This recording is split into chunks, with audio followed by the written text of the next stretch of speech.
শৈশব থেকেই আমার ভাই ছিল খুব চঞ্চল। যখন তার বয়স 16 থেকে 17তে পৌঁছায় তখন ধীরে ধীরে তার মন মহল্লার মেয়েদের প্রতি আকৃষ্ট হতে থাকে। ভাইয়ের নাম ছিল অভিজিৎ। তবে পাড়ার সবাই তাকে আদর করে অভি বলে ডাকত। দেখতে যেমন সুন্দর ছিল তেমনি তার মিষ্টি কথার মধ্যেও এক ধরনের আকর্ষণ ছিল যা বয়স্ক মহিলারাও উপেক্ষা করতে পারত না। অনেক সময় তারা সঙ্গে কথা বলার বাহানা খুঁজে বেড়াত। অভিজিতের আরও একটা বিশেষ গুণ ছিল। সেই সাধারণত এমন মহিলাদের সঙ্গে বন্ধুত্ব গড়ে তোলত যারা একা থাকতেন এবং পরিবারের দায়িত্বে ছিলেন, এতে করে তাদের সঙ্গে আলাপও দেখা করা সহজ হতো এবং সন্দেহের চোখে পড়তে হতো না। একদিন ভাই এসে আমাকে বলল, বোন টিউশনে পড়তে আসা সেই মেয়েটি বেশ চমৎকার, তার বয়সও কম আর মিষ্টি চেহারার জন্য সবাই তাকে খেয়াল করে। তবে তার পরিবারের কেউ তার খুব একটা খোঁজখবর রাখে না। টিউশন শেষে প্রায় এখানে থেকে যায়, কিন্তু তার পরিবার জানতে চায় না সে কোথায় থাকে। ভাইয়ের কথা শুনে আমি কিছুটা অবাক হয়ে গেলাম। মনে হলো যেন তার মধ্যে ওই মেয়েটির প্রতি একটু বেশি আগ্রহ জন্মেছে। তবুও চুপ করেই রইলাম। কিছুক্ষণ বসে বলল, তুমি যদি মেয়েটির সঙ্গে পরিচয় করিয়ে দিতে তাহলে কাছে থেকে একবার দেখার সুযোগ পেতাম।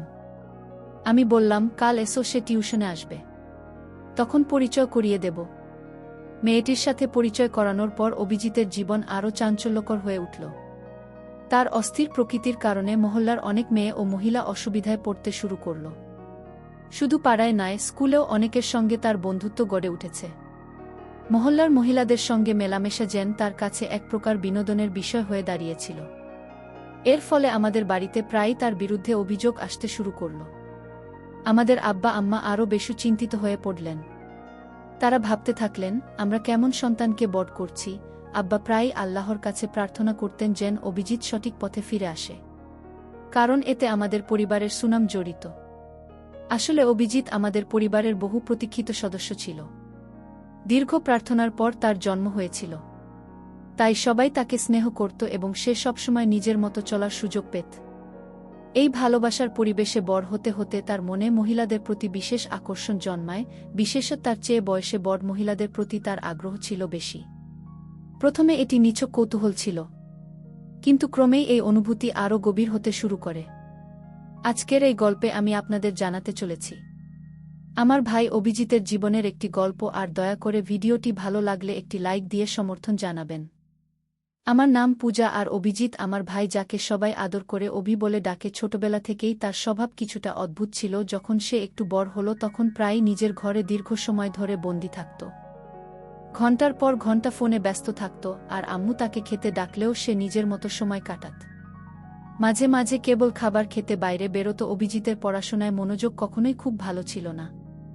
ছোটবেলায় অর্থাৎ 15 বছর বয়স পর্যন্ত ঠিকঠাক স্কুলে যেত, কিন্তু 16 বছরে পৌঁছানোর পর থেকেই পড়াশোনার প্রতি অনাগ্রহী হয়ে ওঠে, আর মহল্লার মহিলাদের প্রতি তার আকর্ষণ শুরু হয়। তখন থেকেই স্কুল বা কোচিং এর মেয়েদের বদলে পাড়ার মহিলাদের সঙ্গে সময় কাটাতে আগ্রহী হয়ে ওঠে। সব সময় মহিলাদের কাছে গিয়ে গল্প করত, হাসি ঠাট্টা করত, আর মহিলারাও তাকে পছন্দ করত। মাঝে মাঝে পাড়ার মেয়েদের সঙ্গে মজা করার জন্য আমাদের বাড়িতে তার বিরুদ্ধে অভিযোগ আসত। এটা শুনে আব্বা এতটাই রেগে যে একবার অভিজিতের উপর হাত তুলতেন। কিন্তু এখন সে বড় হয়েছে, ফলে পাল্টা উত্তর দিতে শুরু করেছে আব্বার সঙ্গে। কথায় কথায় ঝগড়া লাগিয়ে কিছুদিনের জন্য কথা বন্ধ রাখে। আমাদের আব্বাম্মা ভীষণ চিন্তিত হয়ে পড়লেন এবং বারবার আল্লাহর কাছে প্রার্থনা করতে থাকলেন। তারা ভাবতে থাকলেন, আমাদের এমন সন্তান কেন হলো। অভিজিৎ অনেক দোয়ার পর আমাদের পরিবারে এসেছেন, কিন্তু এখন সেই প্রার্থনার ফল যেন উল্টো বোঝা হয়ে দাঁড়িয়েছে। পাড়ার লোকজনও তার কারণে বিরক্ত হতে শুরু করেছে। শেষ পর্যন্ত যখন আব্বা বুঝলেন যে বোঝানো কিংবা শাসন করে আর কিছু হবে না, তখন তিনি সিদ্ধান্ত নিলেন অভিজিৎকে কোনো কাজে ব্যস্ত রাখতে হবে। তিনি অনেক কষ্টে কিছু টাকা জোগাড় করে তার জন্য একটা ছোট্ট হাডিগি দোকান খুলে দিলেন। আব্বা তাকে বললেন, বেটা, আমার বয়স হচ্ছে, একদিন আমাকে বিশ্রাম নিতে হবে। ঘরের খরচ চালানোর জন্য আমি দোকানটি তোমার নামে দিলাম। এখন থেকে তুমি দোকানের দায়িত্ব নেবে, মেহনত করবে তো আমি তোমায় আরও সাহায্য করব। শুধু মাসে একবার হিসাবটা দেখাবে। এই কথাগুলো শুনে আমি অভিজিতের প্রতিক্রিয়া লক্ষ্য করছিলাম। সে মনে মনে খুশি হয়েছিল, কারণ বাড়িতে আম্মা আব্বার নজরদারির মধ্যে থাকতে হতো। কিন্তু এখন দোকানে বসে নিশ্চিন্তে সময় কাটানো যাবে, তার কাছে স্বাধীনতা পাওয়াটাই যেন সবচেয়ে আনন্দের বিষয় ছিল। এভাবেই অভিজিৎ দোকানে বসতে শুরু করল। যখন ক্রেতা কমাসত তখন সে নিজের ফোন নিয়ে ব্যস্ত থাকত। ধীরে ধীরে দোকানটিও জমে উঠল, আর তার হাতের টাকা আসতে শুরু করল। এই টাকার স্বাদ পেয়ে তার মধ্যে আরও কিছু করার ইচ্ছা জাগল। দোকানে কাজ করতে করতে অভিজিৎ কিছুটা মজা পেত। তবে বয়স বাড়ার সঙ্গে সঙ্গে তার উদ্দেশ্য আরও দ্বিধাগ্রস্ত হতে থাকল। অভিজিৎ পাড়ার অনেক মহিলার সঙ্গে পরিচিত হয়ে গিয়েছিল। কোথা থেকে যেন তাদের ফোন নম্বর পেয়ে যেত এবং এমনভাবে কথা বলত যে তারা সহজেই তার উপর বিশ্বাস করতে শুরু করত। তার পরিচিত মহিলারা বেশিরভাগই বিধবা ছিলেন। ফোনে কথোপকথনের সময় অভিজিৎ এমনভাবে মিষ্টি করে কথা বলত যে অনেকেই তার কথায় মুগ্ধ হয়ে যেত। সে খুবই চতুরতার সঙ্গে তাদের দুর্বলতার সুযোগ নিত। এমনকি কিছু মহিলাকে বিয়ের প্রতিশ্রুতি দিয়ে তাদের সঙ্গে সম্পর্ক তৈরি করত। কয়েকদিন তাদের সঙ্গে আনন্দের সময় কাটানোর পর যখন তার ইচ্ছে মিটে যেত তখন সে কোনো খোঁজ না রেখেই সেই সম্পর্ক থেকে বেরিয়ে আসত এবং নম্বরও মুছে ফেলত। এভাবেই তার জীবন চলতে থাকল এবং তার ফাঁদে পড়া মহিলার সংখ্যা বাড়তে থাকল। দিন দিন এসব বাড়তে থাকল। অন্যদিকে আম্মা আব্বু অভিজিতের এই আচরণে খুবই কষ্ট পেতেন। তারা আল্লাহর কাছে প্রার্থনা করতেন যেন অভিজিৎ একদিন সঠিক পথে ফিরে আসে। কিন্তু অভিজিৎ তার আচরণে সব সময় পরিবারের সবাইকে দুশ্চিন্তায় রাখত। তার বয়স যখন 24-এ পৌঁছাল তখন আব্বার মনে তার বিয়ের চিন্তা আসে। তারা ভাবতে শুরু করলেন যে তাদের ছেলে এখন নিজের কাজে মনোযোগ দিচ্ছে। প্রতিবেশীরাও একইভাবে মনে করতে লাগল যে অভিজিৎ সঠিক পথে রয়েছে, কারণ বহুদিন ধরে তার নামে কোনো অভিযোগ আসেনি। আব্বা ভেদে খুশি ছিলেন যে তাদের দোকান সফল হয়েছে এবং তাদের ছেলে কাজে ব্যস্ত। কিন্তু বাস্তবটা ছিল ভিন্ন। অভিযোগ বাইরে থেকে বন্ধ থাকলেও আসলে তার চালচলন আগের চেয়ে আরও গোপনে চলে গিয়েছিল। আম্মা আব্বু যখন অভিজিতের জন্য পাত্রী দেখা শুরু করলেন তখন তাকে বললেন, বেটা, আমরা চাই তোমার বিয়ে হোক। আমাদেরও নাতি নাতিনির মুখ দেখার ইচ্ছে আছে। অভিজিৎ তাদের বলল, আব্বা, আমার তো এখনো বয়স হয়নি, আরও সময় দরকার নিজের কাজে মনোযোগ দিতে।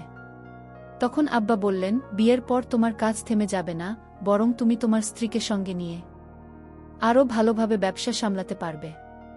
আমাদের ইচ্ছাটাও পূরণ হতে দাও। অনেকটা অনিচ্ছা সত্ত্বেও অভিজিৎ বিয়েতে সম্মতি দিল। এরপর তারা একটি মেয়ে পছন্দ করলেন যে দেখতে খুব সুন্দর না হলেও ঘরদোর সামলাতে বেশ পারদর্শী ছিল। আব্বা আম্মা সেই মেয়েটিকে পছন্দ করেন এবং অভিজিতের সঙ্গেটার বিয়ে দেন। বিয়ের প্রথম রাতেই অভিজিৎ তার স্ত্রীকে বলল, এই বিয়েতে আমার বিশেষ কোনো আগ্রহ ছিল না। আমি শুধু আমার আব্বার খুশির জন্য এই বিয়ে করেছি। তুমি এই বাড়িতে তাদের সেবা করবে, তবে আমার ব্যাপারে কিছু বলবে না। আমি কোথায় যাই, কি করি, এসব নিয়ে প্রশ্ন করবে না। অভিজিতের স্ত্রী চুপচাপ এসব মেনে নিয়ে সংসার শুরু করলেন তিনি। তার কাজের মাধ্যমে শ্বশুর শাশুড়ির মন জয় করতে পারলেও অভিজিতের মন জয় করতে পারলেন না। অভিজিৎ তার পুরনো অভ্যাসগুলো বজায় রেখেছিল এবং আগের মতোই বিভিন্ন মহিলার সঙ্গে যোগাযোগ রাখত। বয়স বাড়ার সঙ্গে সঙ্গে সে এমন মহিলাদের সঙ্গ বেছে নিত যাদের প্রাচুর্য ছিল এবং তাদের থেকে কিছু পেতে খুব বেশি খরচা হতো না। এভাবেই তার জীবন চলতে থাকল।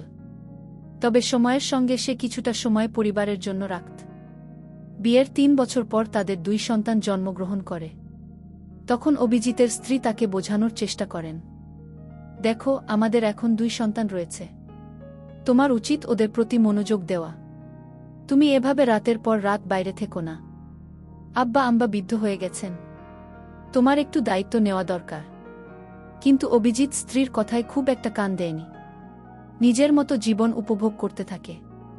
বছর কেটে যায় এবং অভিজিতের সন্তানরাও বড় হতে থাকে। এদিকে অভিজিতের বয়সও 46-47-এ পৌঁছাল।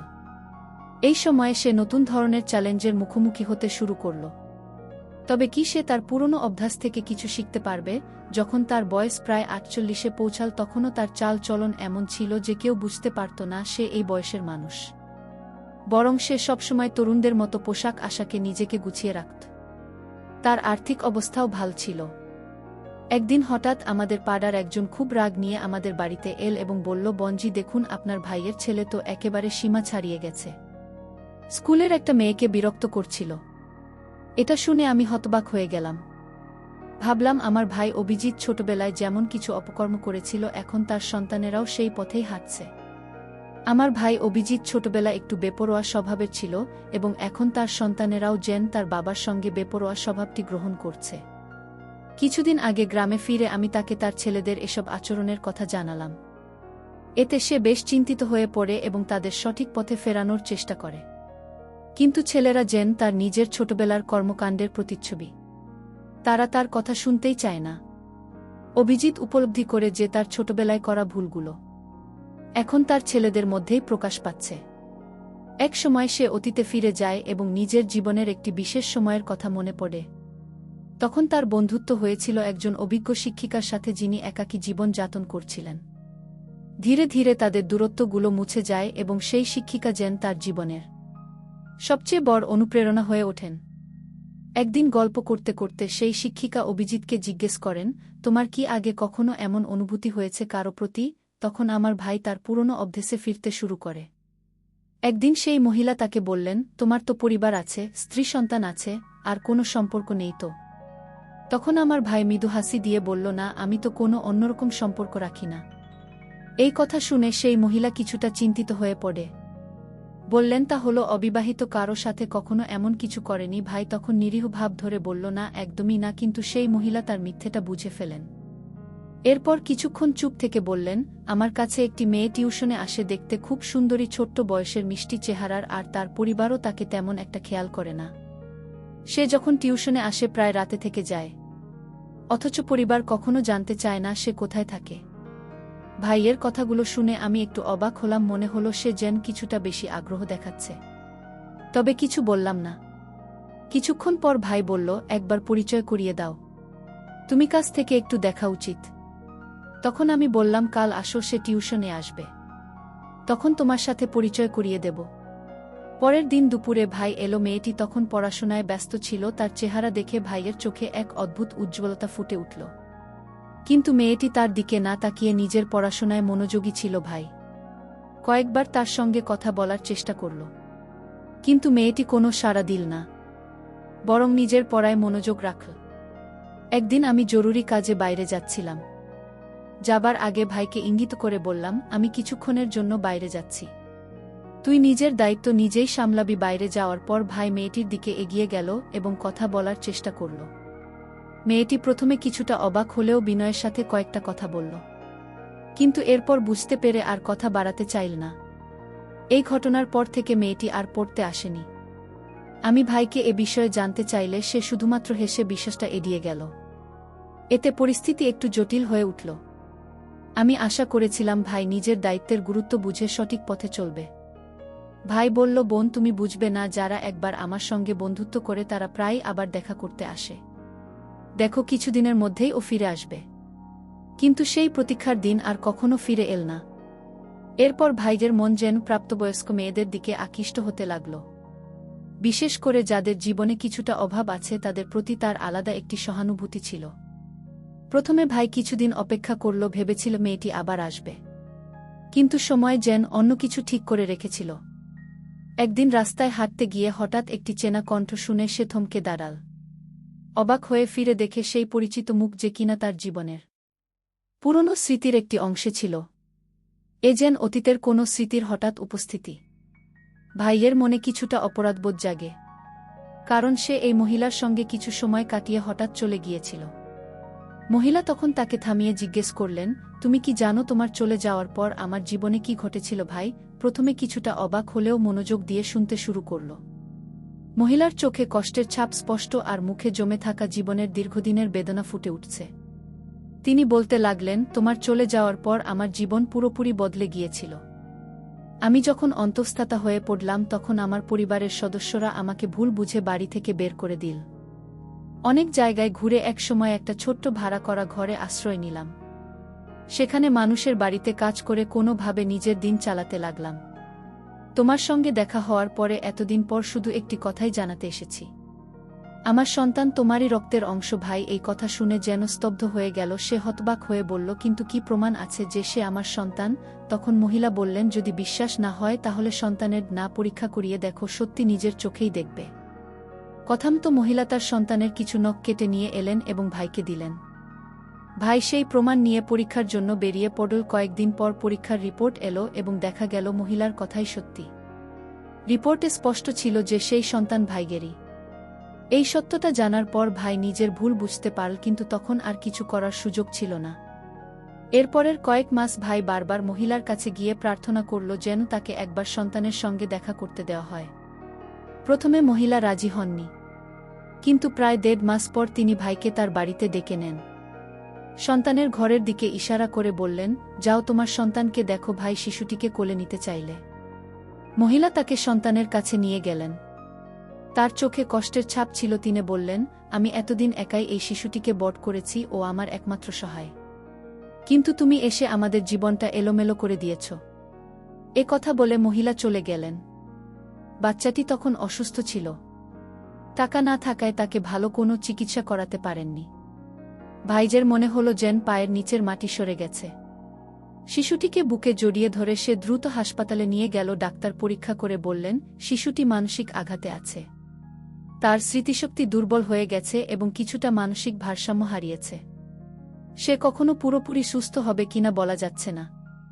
এসব কথা শুনে ভাইজের মন ভেঙে গেল। তবে নিজের ভুলের পরিণতি তাকে মেনে নিতেই হল।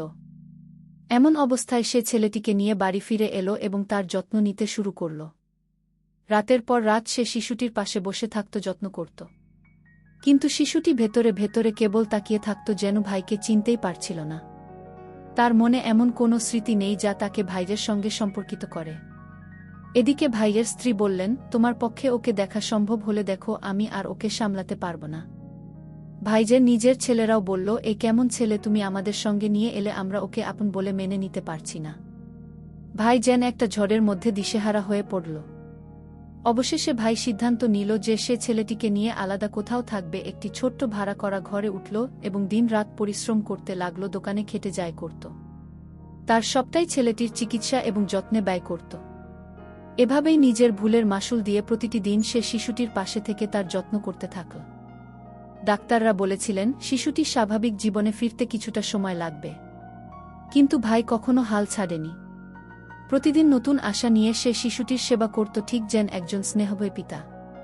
কিছু মাস কেটে গেল এবং ধীরে ধীরে শিশুটির মধ্যে পরিবর্তন আসতে শুরু করল। সে আর ভাইকে অচেনা মনে করত না। তার চোখে যেন পরিচয়ের একটা আভাস দেখা দিতে লাগল। ভাইয়ের অক্লান্ত পরিশ্রম আর ভালোবাসা শিশুটির মনে জমে থাকা কষ্টগুলোকে আস্তে আস্তে মুছে দিতে শুরু করল। একদিন শিশুটি প্রথমবারের মতো ভাইয়ের হাত ধরল এবং হালকা করে হাসল। ভাইয়ের চোখে তখন আনন্দের অশ্রু এসে গেল। সেই ছোট্ট হাসি যেন তার গোটা পৃথিবী হয়ে উঠল। সময়ের সাথে সাথে শিশুটি আরও সুস্থ হয়ে উঠল, আর ভাইয়ের নিঃশর্ত ভালোবাসা আর যত্ন তাকে নতুন জীবন দিল। এখন শিশুটি কেবল ভাইয়ের পাশে থাকে না, বরং তাকে পিতার মতো মেনে নিয়েছে। সমাজের নানা কথা এবং কঠিন পরিস্থিতি সত্ত্বেও ভাই কখনো হাল ছাড়েনি এবং তার এই পরিশ্রমের ফল পেল। অবশেষে সেই দিনও এল যেদিন শিশুটি ভাইকে আব্বু বলে ডাকল। সেই একটি শব্দেই ভাইয়ের সব কষ্ট যেন মিলিয়ে গেল। গল্পটি দেখায় আবেগ আর আকর্ষণ নিয়ন্ত্রণ করতে না পারলে জীবন জটিল হয়ে যেতে পারে। অভিজিৎকে তার দায়িত্বজ্ঞানহীন আচরণের জন্য বড় মূল্য চোকাতে হয়েছে।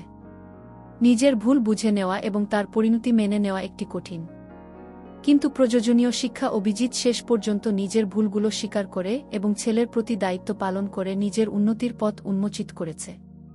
গল্পের শেষে অভিজিৎ যখন তার সন্তানের প্রতি নিঃশর্তভাবে ভালোবাসা প্রদর্শন করে, তখন সেই ভালোবাসাই তাকে তার সন্তানের মন ও বিশ্বাস ফিরে পেতে সাহায্য করে। এটি প্রমাণ করে যে ভালোবাসার যত্ন সবচেয়ে কঠিন পরিস্থিতিতেও পরিবর্তন আনতে পারে। যদিও অভিজিৎ তার ভুল বুঝতে পেরে একাকী কষ্টভোগ করেছে, তবে তার পরিবার, বিশেষ ভাইয়ের মতো কেউ পাশে থাকলে জীবন হয়তো আরও সহজ হতো। পরিবারের ভালোবাসা আর সমর্থনের গুরুত্বকে এই গল্পটি সুন্দরভাবে তুলে ধরে। অভিজিতার জীবনের চঞ্চল স্বভাব আবার নিয়ন্ত্রণহীন আকর্ষণ তার জীবনে বিপর্যয় ডেকে আনে। গল্পের শুরুতে দেখা যায় তার অস্থির স্বভাবের কারণে সে প্রায়শই ভুল সিদ্ধান্ত নেয়া, যার মধ্যে তার পরিবারের প্রতি দায়িত্বের ঘাটতি স্পষ্ট। অন্যদের জীবনে ঢুকে পড়া এবং নিজের আকর্ষণকে সঠিকভাবে নিয়ন্ত্রণ না করার জন্য শেষ পর্যন্ত তার নিজের জীবনেই ধ্বংসের মুখে পড়ে। এটি শেখায় যে আমাদের আবেগ আর দায়িত্বের মধ্যে ভারসাম্য বজায় রাখা কতটা জরুরি, কারণ অসচেতনভাবে নেওয়ার সিদ্ধান্ত আমাদের এবং অন্যদের জীবনকেও ক্ষতিগ্রস্ত করতে পারে। বন্ধুরা, যদি গল্পটি ভালো লেগে থাকে তাহলে দয়া করে ভিডিওটি লাইক করুন এবং আমাদের চ্যানেলটি সাবস্ক্রাইব করুন। পাশে থাকা বেল আইকনটি প্রেস করুন যাতে আমরা যখনই নতুন ভিডিও আপলোড করি তার নোটিফিকেশন সবার আগে আপনার কাছে পৌঁছে যায়। ধন্যবাদ। দেখা হবে আমাদের পরবর্তী ভিডিওতে।